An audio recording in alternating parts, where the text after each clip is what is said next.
Masuk yuk, kita mulai.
Ayo, masuk.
Atau sambil nunggu temannya nih, ada yang perlu ditanyakan ya? Kuliah yang minggu lalu, yang sebelumnya?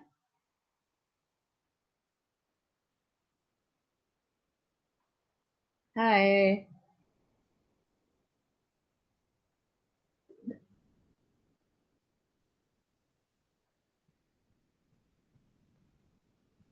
Baru 73. Berarti kita 4 kelas itu sekitar 200 ya? Berapa orang yang ikut PKP ini?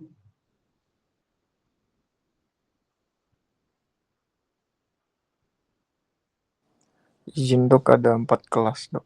4 kelas. Jadi kira-kira per kelasnya itu berapa?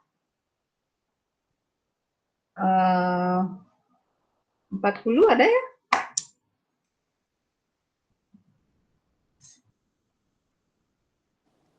Ya sekitar segitu. Itu ya.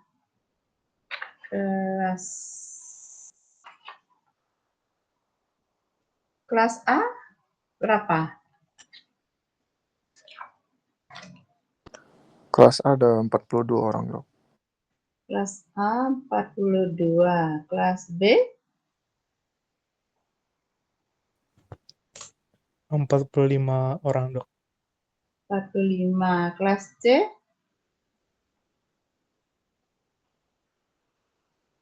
C berapa?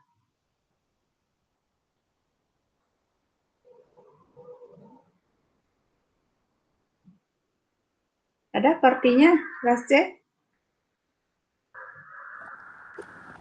Saya dok. Ya, berapa kelas C-nya? Berapa orang? Untuk kelas C 33 orang dok. 3. Nah, yang D? Untuk kelas D ada 38 orang. Ya. Untuk ujiannya minggu depan ya? Udah mulai ya? Ujian akhirnya, UAS.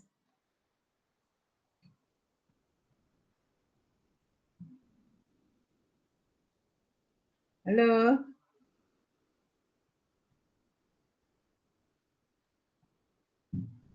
Halo?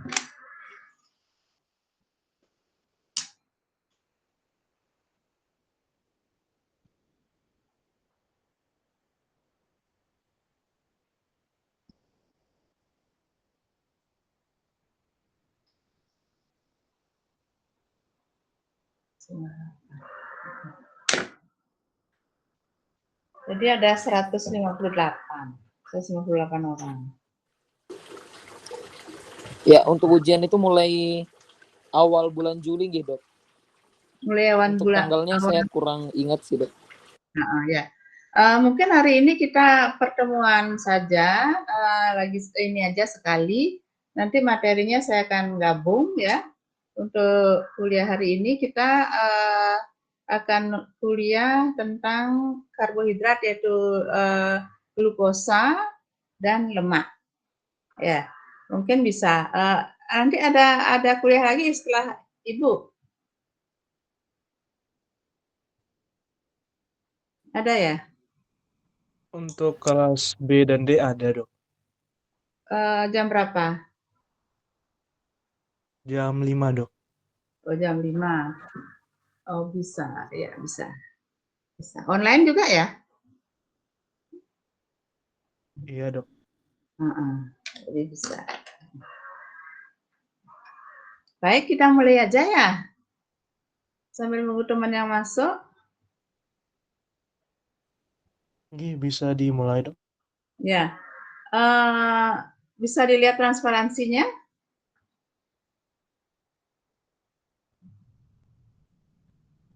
Halo, bisa dilihat transparansi? Bisa, Dok. Bisa, Dok. Bisa, Dok. Bisa. Apa Ibu full screen ya?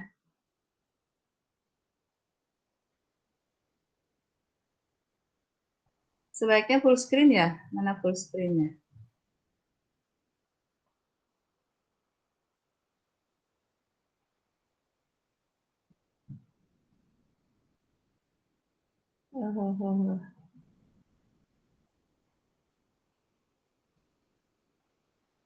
Nah, Ibu nggak tahu ini full screen-nya di mana ya? Full screen. Siapa bisa memberikan Ibu ini? Tuntunan.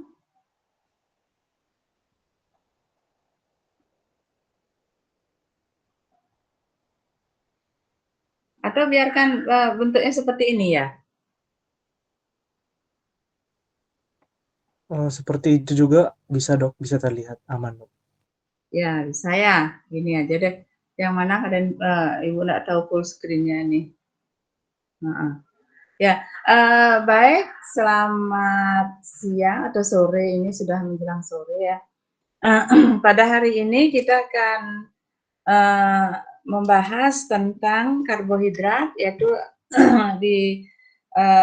diutamakan yaitu tentang pemeriksaan glukosa. Jadi glukosa itu hasil dari metabolisme karbohidrat yang ada di dalam tubuh.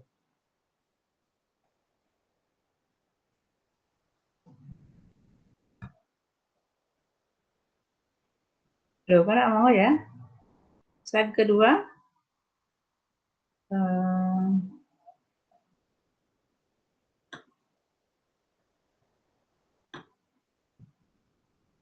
Ibu harus apa ini ya untuk slide 2?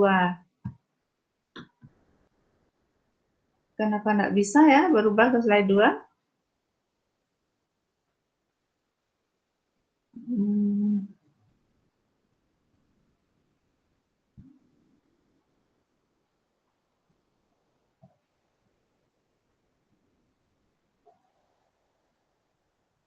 Halo, siapa yang bisa bantu ini? Kenapa tidak bisa pindah ke slide 2?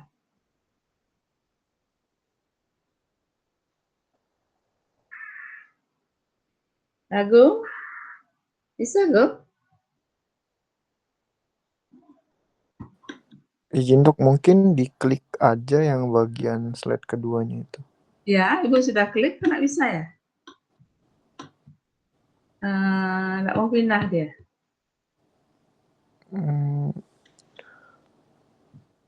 Atau coba PPT-nya dikeluarin dulu baru dibuka lagi gitu. Oh gitu dulu ya. Keluarin dia dulu.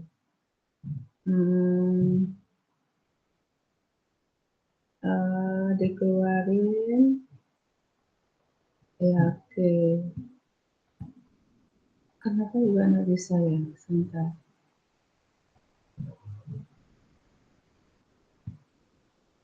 Oke. Ya, terus baru Ibu masuk ya. Masuk ke bagikan layar ini ya. Select on screen. Glukosa. Halo. Oke, sudah ya. Sudah Nah, bisa lihat. udah ya, udah bisa dilihat ya. Sudah dok, sudah. Sudah ya, ya. Nah, baik, kita akan membahas tentang psikologinya di karakteristik dari glukosa dan penilaiannya, kemudian juga masalah abnormalitasnya, ya, kelainan-kelainannya terhadap glukosa. Nah, untuk fisiologikalnya atau karakteristik fisiologi dan pengamatannya, kita akan lihat. Nah, ini secara umum glukosa itu merupakan suatu gula sederhana yang bersirkulasi dengan konsentrasi tinggi yang ada di dalam darah ya. Jadi glukosa itu merupakan hasil dari metabolisme karbohidrat ya. Nah, biasanya konsentrasinya itu kalau glukosa paling tinggi pada burung, ya. Pada burung itu konsentrasinya 11,2 sampai 16. Kemudian pada ruminansia 3,9 milimol per liter. Kemudian pada non ruminansia itu biasanya 5,6. Nah, konsentrasi glukosa di dalam plasma ini adalah konsentrasi yang stabil ya. Setelah hewan itu makan. Jadi setelah makan karbohidrat itu di metabolisme, kemudian masuk ke sirkulasi peredaran darah dengan konsentrasi tertentu. Nanti glukosa di dalam darah atau plasma itu akan diregulasi pengaturannya. Akan ada dua hal yang mempengaruhi ya bagaimana glukosa itu ada di dalam darah. Nah, glukosa untuk meningkatkan glukosa di dalam darah itu akan dibantu oleh glukagon, glukokortikoid atau adrenalin, hormon pertumbuhan dan progesteron. Nah, untuk menurunkan glukosa di dalam plasma itu peran dari insulin. Jadi insulin nanti akan mengurangi glukosa yang beredar dalam plasma atau dimasukkan ke dalam otot atau muskulus.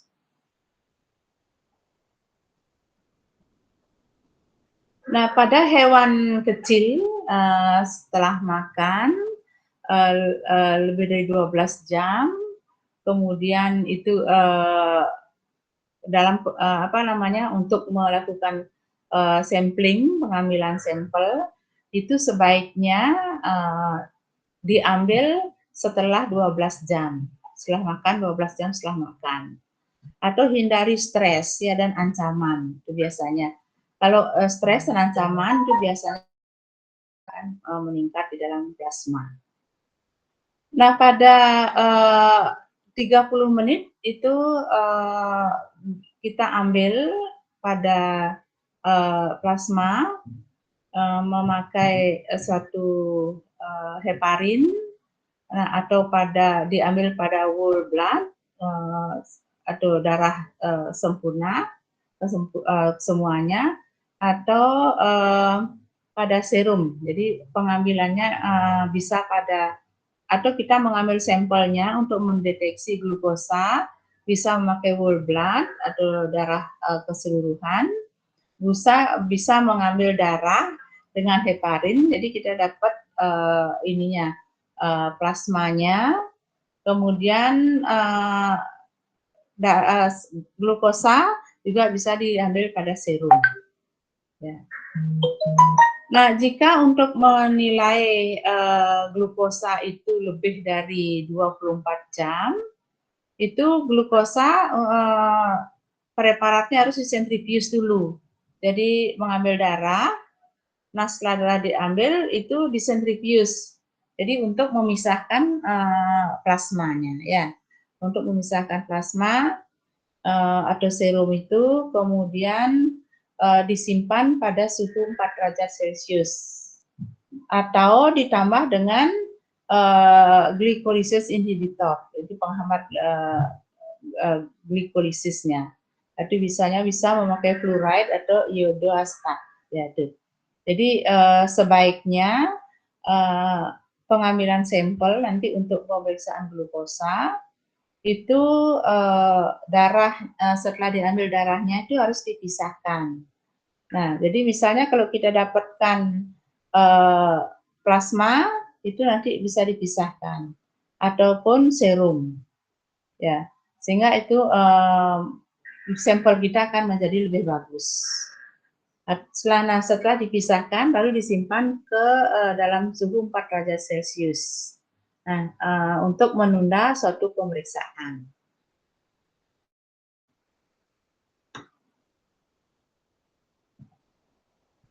Nah, seperti biasanya pada manusia juga kita memakai alat-alat seperti ini ya. Di laboratorium biasanya memakai spektrofotometer.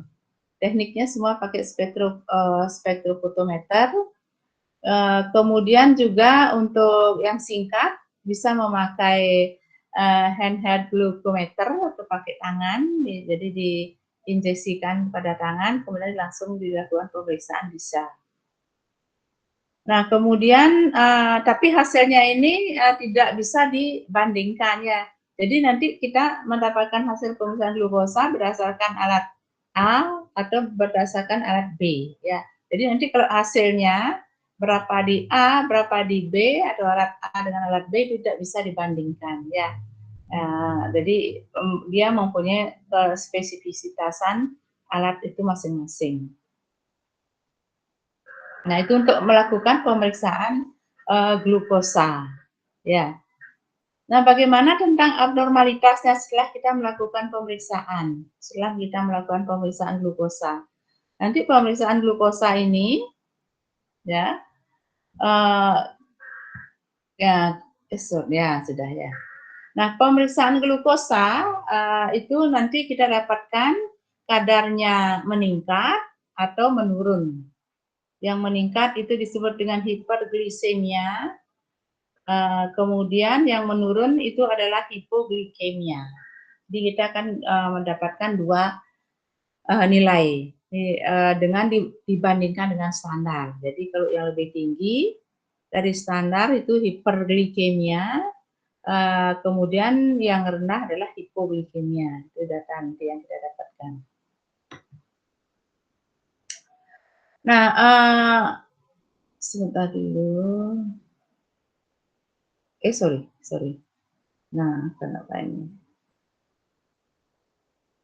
Sebentar dulu, Ibu.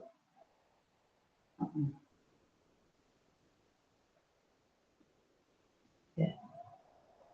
Lanjutkan.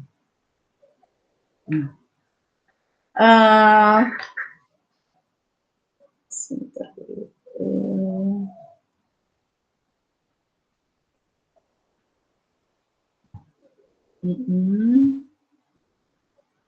Sebentar ya.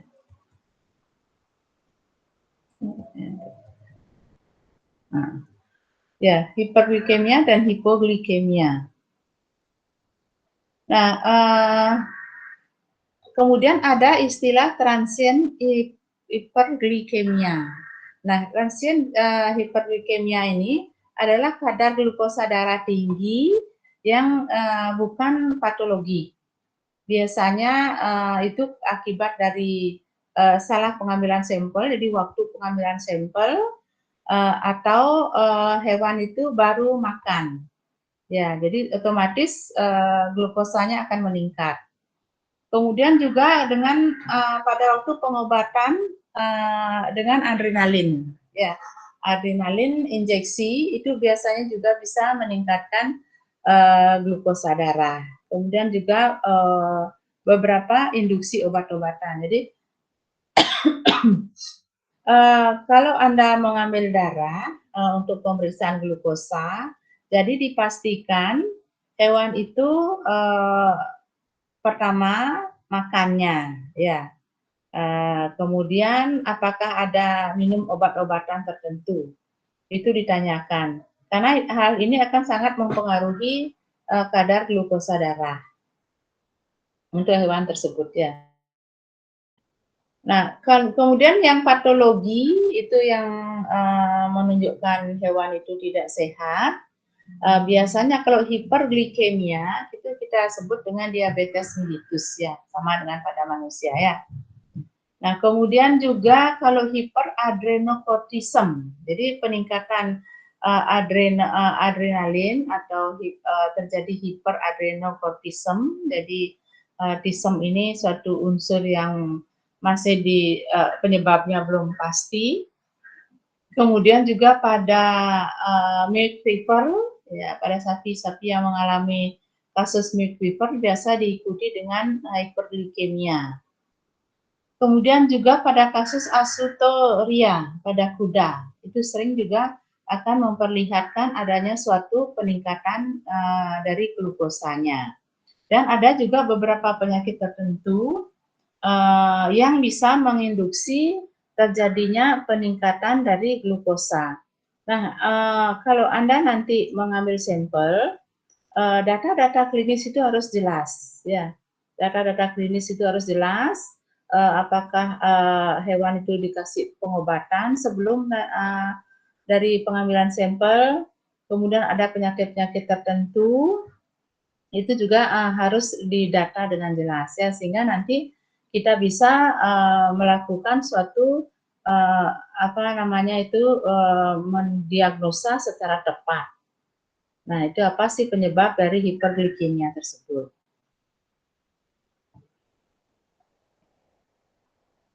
Nah, kemudian kalau hipoglikemia, kadar gula rendah, ya. Biasanya pertama, kenapa terjadi hipoglikemia? Itu pengambilan sampel atau penanganan sampel yang salah. Nah, biasanya pemisahan yang lambat. Jadi waktu kita pengambilan sampel darah, nah kemudian kita diamkan dalam waktu tertentu, nah itu juga akan bisa mengakibatkan hiperglikemia. Kemudian juga hemolisis. Nah, kalau darahnya hemolisis itu berarti sampel tidak bagus, ya. Jadi sampel itu tidak mencerminkan nanti keadaan hewan yang sebenarnya. Jadi hati-hati untuk pengambilan sampel untuk menentukan glukosa darah. Nah, kemudian juga insulinoma. Jadi akibat dari terapi insulin. Insulinoma atau kanker daripada insulin itu.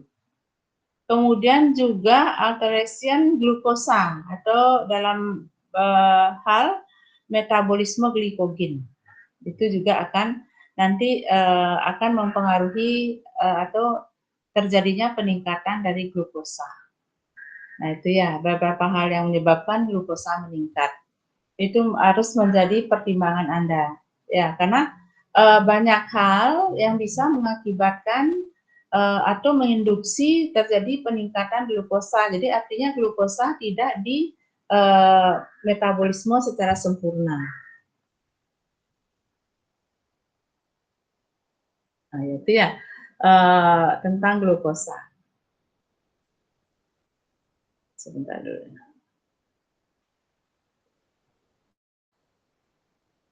Nah, ini ya abnormalitasnya.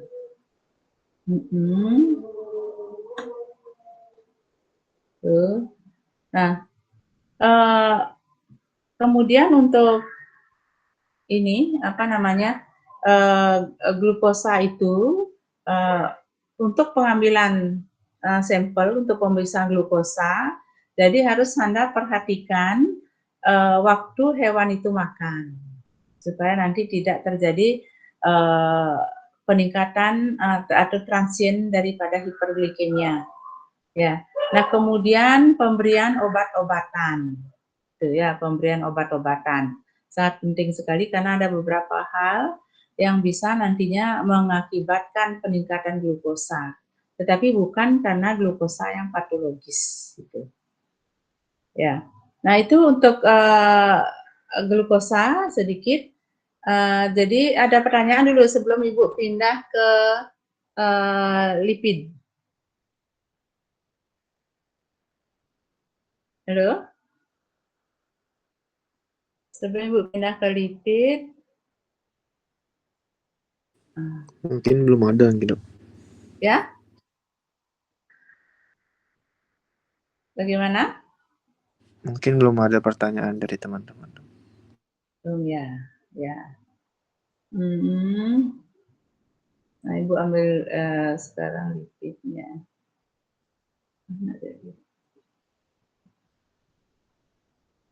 Sebentar dulu.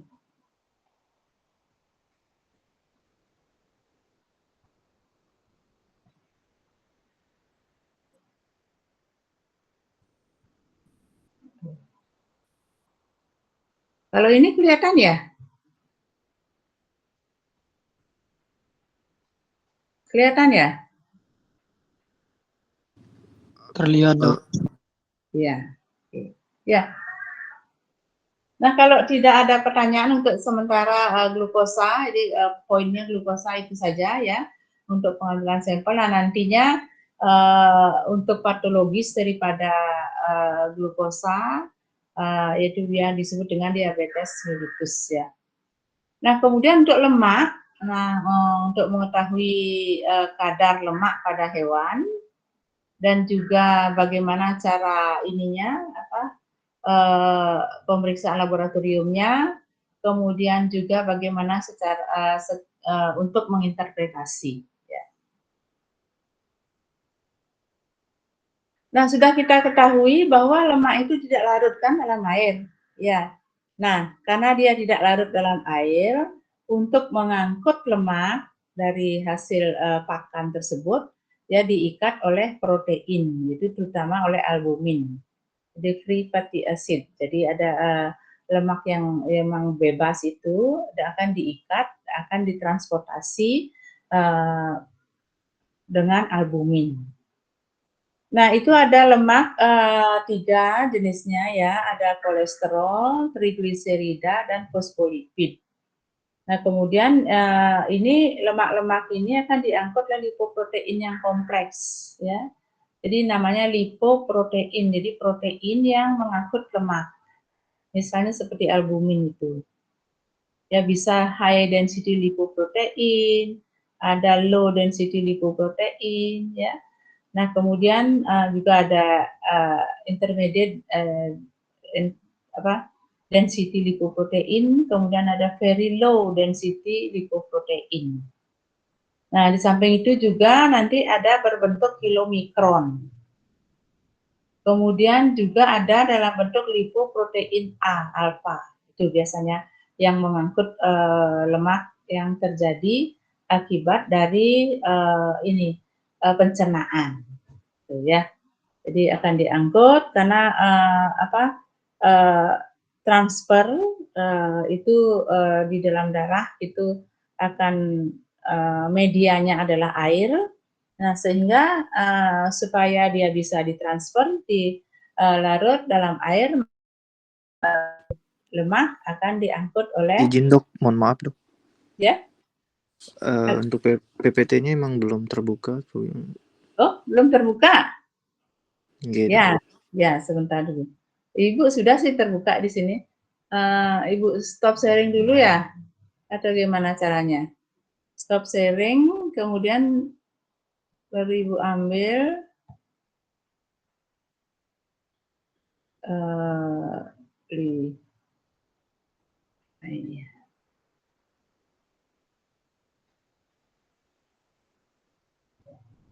nah, itu sudah. Sudah terlihat? Iya, sudah Dok. Oh ya, jadi salah tadi salah pengambilan untuk pemasangan ya. Nah, itu kemudian kita bahas satu persatu tentang kilomikron dulu ya. Nah, yang disebut dengan kilomikron di sini itu sama dengan atau merupakan suatu lipoprotein yang disintesa oleh usus halus. Jadi nanti akan bertugas ya mengangkut trigliserida pakan ke jaringan. Jadi nanti kalau ada dari hasil pencernaan itu berupa trigliserida, maka akan diangkut oleh kilomikron. Ya. Kemudian kalau very low density lipoprotein merupakan lipoprotein yang terdiri dari 60% trigliserida. Ya, dicampuran trigliserida dengan kolesterol. Di sini 10-15% kolesterol. Jadi tugasnya di sini yaitu membawa kolesterol dari hati ke jaringan perifer. Nah itu dia, jadi lemak itu akan diangkut oleh bermacam-macam transporternya. Kalau very low density lipoprotein itu akan bertugas membawa kolesterol dari hati ke jaringan. Jadi setelah di usus tadi ya, di usus itu diambil oleh kilomikron, akan diangkut oleh kilomikron, kemudian dibawa ke hati, di hati di metabolisme, kemudian dibawa ke jaringan perifer oleh very low density lipoprotein. Nah, kemudian yang LDL, yang low density lipoprotein itu mengangkut kolesterol ke jaringan perifer. Kemudian juga disintesis di membran dan hormon steroid. Jadi low density lipoprotein ini, jadi nanti bersamaan juga dengan very low density lipoprotein yang bertugas itu mengangkut kolesterol ke jaringan, kemudian low density lipoprotein ini disintesis di dalam membran ya, dan oleh hormon-hormon steroid itu yang sintesisnya ya. Kemudian yang HDL, high density lipoprotein, juga disebut dengan alpha lipoprotein. Jadi semua ini lipoprotein. Jadi lipoprotein itu bermacam-macam ya. Jadi sesuai dengan tugasnya nanti.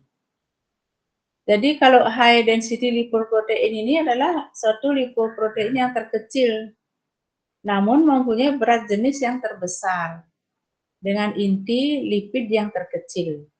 Jadi itu high density lipoprotein itu. Lipoproteinnya terkecil tapi mempunyai berat jenis yang terbesar.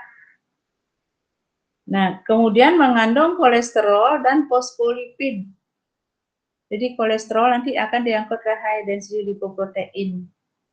Jadi akan terdiri dari 20% kolesterol, 5% trigliserida, 30% fosfolipid, dan 50% protein. Gitu.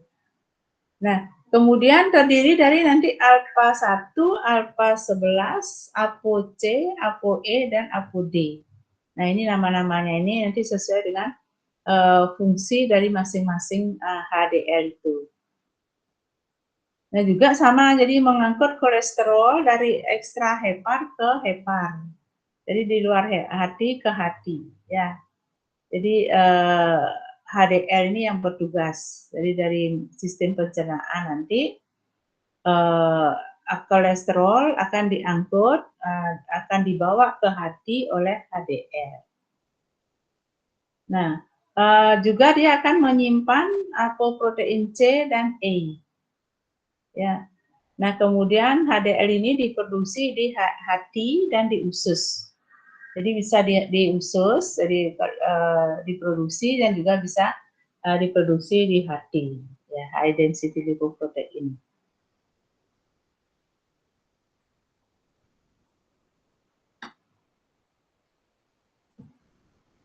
Nah, ini ya jalur metabolisme lipoproteinnya tadi ya. Ada jaringan disebut dengan endogenous, ada yang endogenous pathway, kemudian ada juga exogenous pathway. Jadi ada yang di luar, ada yang di dalam. Ya. Nah, ini yang di luar itu nanti akan dari diet ya, dari pakan itu kan dari luar masuk ke dalam intestinum. Masukkan dalam usus, nanti yang berperan nanti adalah silomikron. Jadi silomikron ini ada yang E, C, B48 gitu ya. Nah, setelah silomikron ini akan membawa lemak itu ke kapiler yaitu oleh lipoprotein, satu protein yang mengangkut nanti lemak atau lipat dan juga enzim-enzim lipase. Kemudian silomikron ini akan membawa lemak itu ke hati. Ya. Jadi itu dibawa ke hati. Nah, kemudian dari hati ini dia ke jaringan perifer nanti. Nah, di hati ini endogenous pathway. Jadi very low density lipoprotein akan mengambil dari hati, kemudian masuk ke kapiler, lipoprotein lipase, kemudian juga dengan intermediate density lipoprotein, dibawa oleh low density lipoprotein. Nah, di sini low density lipoprotein ini akan ditangkap oleh reseptor di ekstrahepatik, jaringan di luar hati, kemudian diambil oleh high density lipoprotein ke plasma. Nah, di plasma juga nanti akan dibawa ke hati. Dan juga low density lipoprotein ini akan masuk dioksidasi, kemudian akan berbentuk foam cell. Nah, foam cell nanti digunakan oleh jaringan, ya. Jadi begitu jalan ceritanya jalur metabolisme lipoprotein. Nah, apa yang dilakukan nanti atau untuk mengetahui lemak yang ada di dalam tubuh hewan? Nah, kita lakukan dengan cara pemeriksaan atau mengetahui profil lemaknya apa saja, kemudian juga total kolesterol, trigliserida, HDL, dan LDL. Itu yang utama biasanya dilakukan pengecekan total daripada kadar-kadarnya. Jadi jumlahnya berapa, sehingga nanti kita bisa membandingkan dengan standar, kemudian baru kita bisa melakukan suatu diagnosa.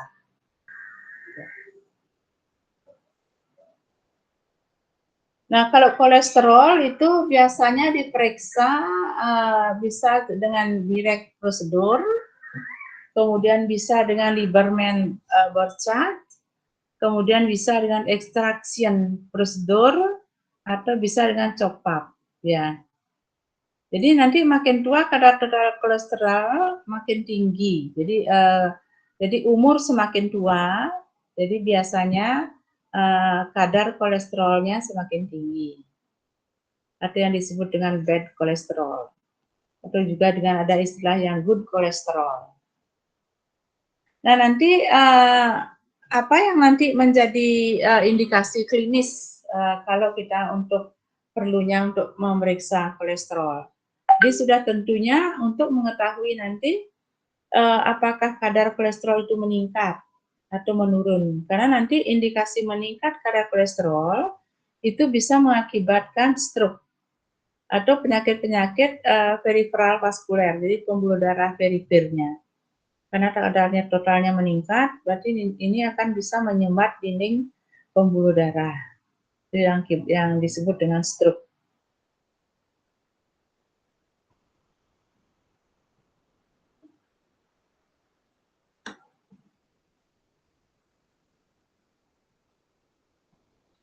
Atau dari situ dulu, apakah ada pertanyaan dulu?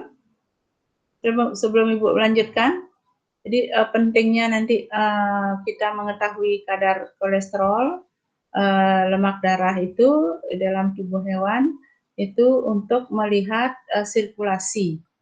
Nah, nanti kalau kadar kolesterol tinggi, jadi sirkulasi akan terhambat, itu bisa mengakibatkan stroke, ya, atau penyakit-penyakit peripheral vaskuler, vaskuler perifer.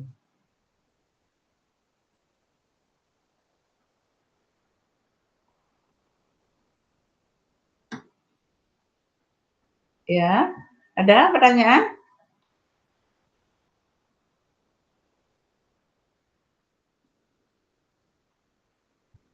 Bapak Ibu lanjut ya. Halo. Halo. Oh, boleh Bu lanjut. Boleh nggih, Dok. Lanjut aja dulu ya. Oke. Nah, bagaimana caranya memeriksa sekarang? Pemeriksaan dari ini. Nah, ini pemeriksaannya. Bagaimana caranya kita mengetahui pemeriksaan trigliserida? Pertama itu gliserol dehidrogenase. Kemudian di mana gliserol kinase ini berpasangan dengan piruvat kinase dan laktat dehidrogenase. Nah, gliserol kinase dan gliserol 3-fosfatase dehidrogenase itu yang akan kita cek. Kemudian juga NAD ditambah triosefosfatase isomer dan G3PH. Nah, untuk trigliserida ini yang biasanya kita lakukan pemeriksaan. Jadi nantinya Anda tidak perlu khawatir bagaimana kerja daripada alat untuk melakukan pemeriksaan. Nah, yang terpenting nanti hasilnya yang bisa Anda diagnosa. Dan yang terpenting juga adalah itu. Jadi masalah nanti dimasukkan ke mesin. Nah, mesin ini tidak usah Anda ketahui cara kerjanya bagaimana. Yang penting nanti sudah benar untuk mesin pemeriksaan untuk trigliserida, kemudian hasilnya. Jadi hasilnya itu bisa didiagnosa.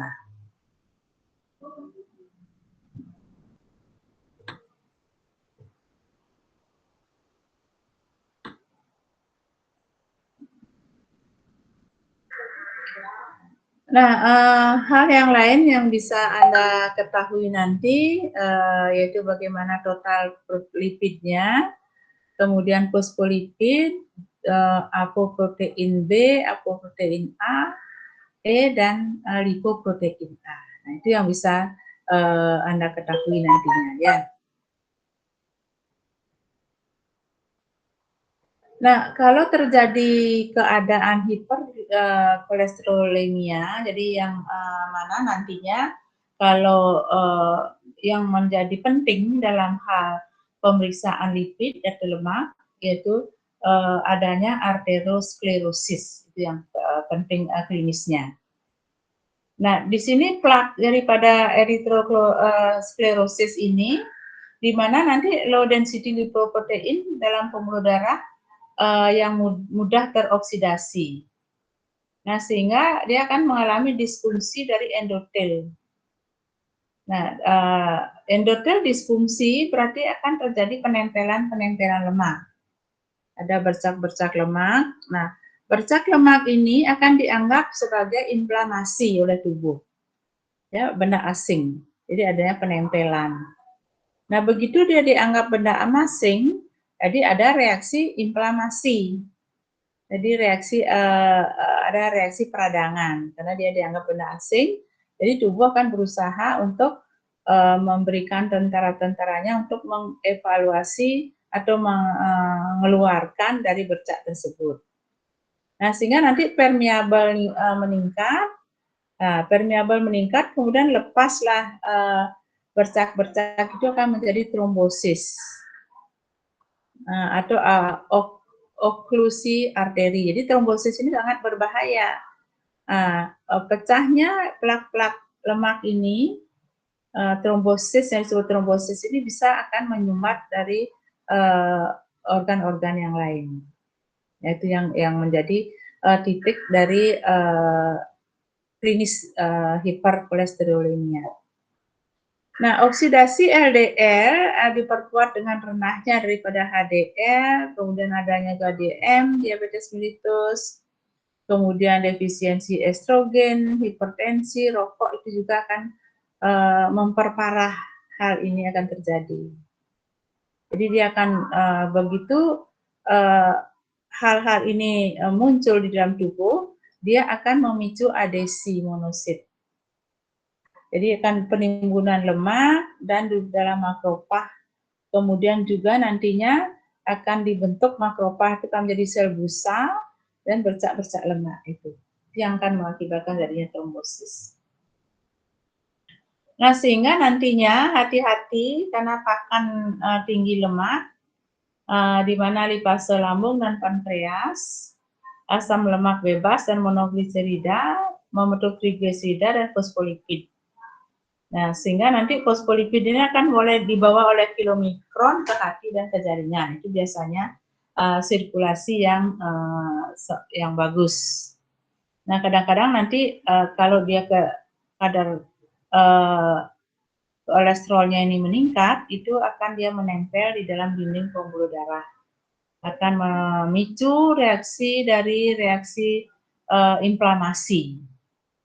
Nah, reaksi inflamasi itu terjadi sehingga trombosis akan bisa mengakibatkan penyumbatan dari pembuluh darah yang lain sehingga akan mengganggu organ-organ yang ada di sekitar itu biasanya.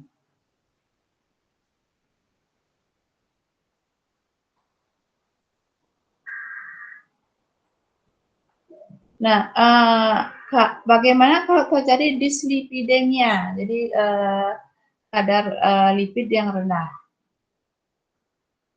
Menurunnya fraksi lipid di dalam plasma itu yang bisa mengakibatkan ya satu itu.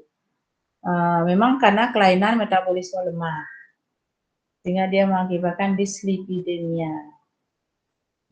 Nah, bagaimana hal ini bisa terjadi? Nah, di sini peningkatan kolesterol total, low density, dan trigliserida, juga menurunnya high density lipoprotein. Jadi high density lipoprotein menurun, sehingga lemak tidak akan terangkut.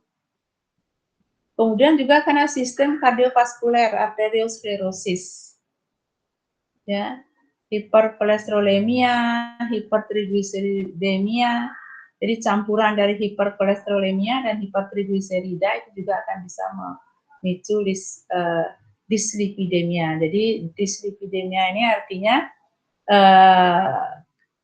gangguan dari lipid yang ada di dalam tubuh, baik dia bisa konsentrasinya atau juga kerjanya, yaitu yang biasanya akan mengganggu dari sirkulasi lemak di dalam tubuh.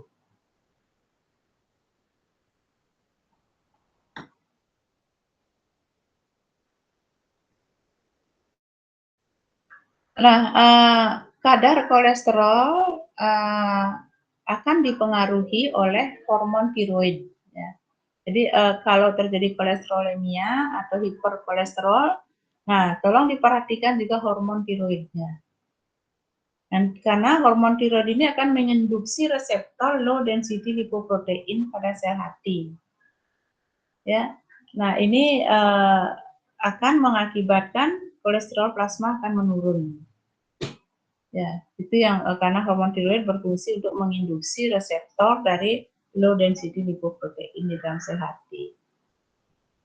Nah, di samping itu juga hormon estrogen. Ya, hormon estrogen ini akan menurunkan low density lipoprotein dan meningkatkan kolesterol dan high density lipoprotein. Biasanya hormon estrogennya ya. Kemudian kalau terjadi obstruksi empedu, ya obstruksi empedu dan juga diabetes mellitus.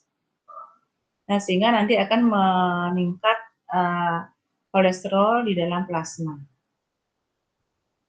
Nah, kemudian vitamin niacin dosis tinggi. Jadi kalau nanti hati-hati pemberian niacin dosis tinggi, jadi bisa meningkatkan HDL dan menurunkan LDL. Itu hati-hati ya. Makanya nanti teliti apakah hewan itu sedang pemberian terapi atau bagaimana. Ya, nanti supaya kita bisa apakah nanti kolesterolemia ini akibat dari pemberian obat tersebut atau karena memang disfungsi dari organ-organnya, membantu metabolisme dari kolesterol. Nah, kalau diet lemak jenuh, di mana dia akan merangsang sintesis kolesterol. Kemudian terjadi garam-garam empedu, merangsang sintesis kolesterol dan menghambat perubahan menjadi garam-garam empedu. Itu biasanya kalau diet lemak jenuh.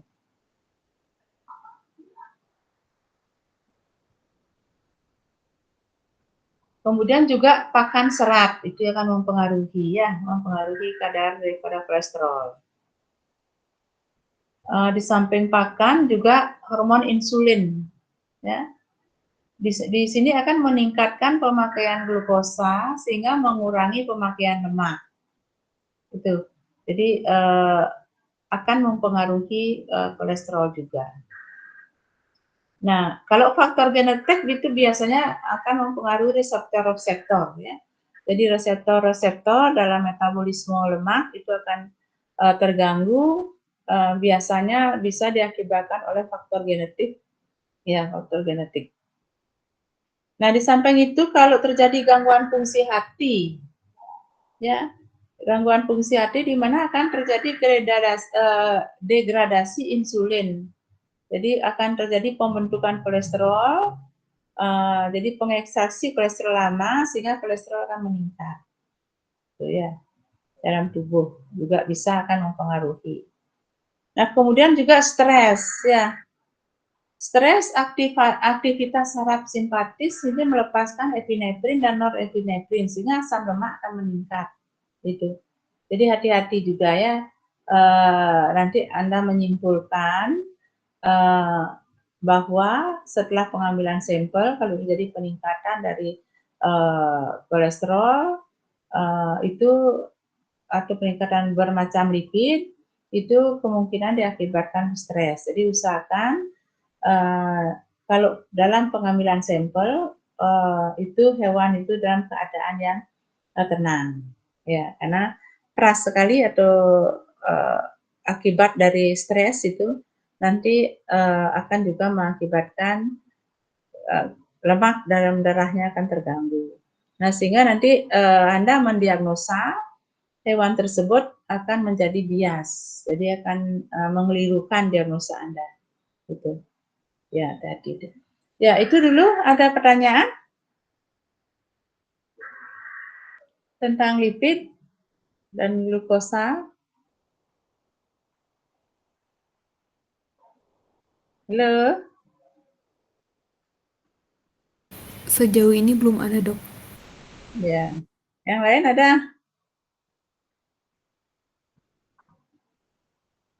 Nggak ada ya? Halo? Yang lain bagaimana? Sudah aman juga, Dok. Cukup ya?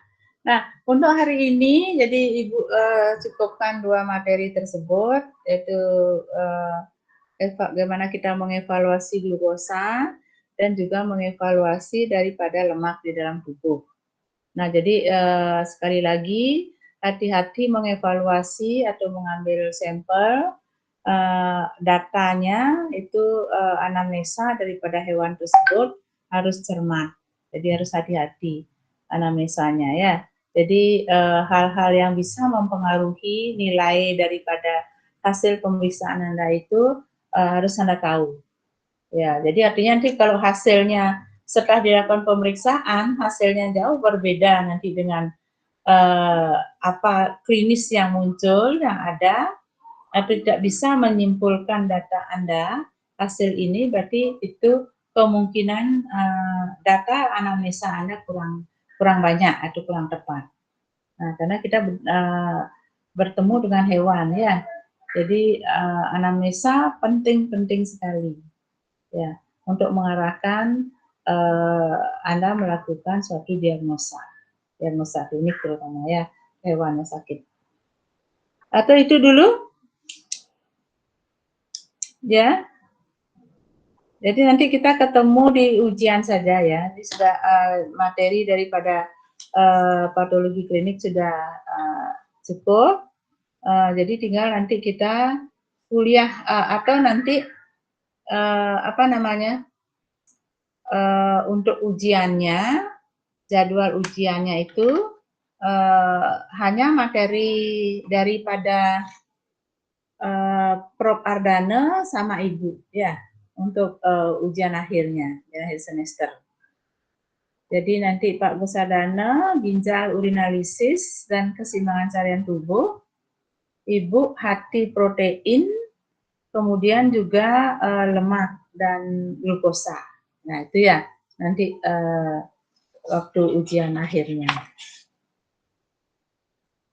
Nah, itu. Ada pertanyaan?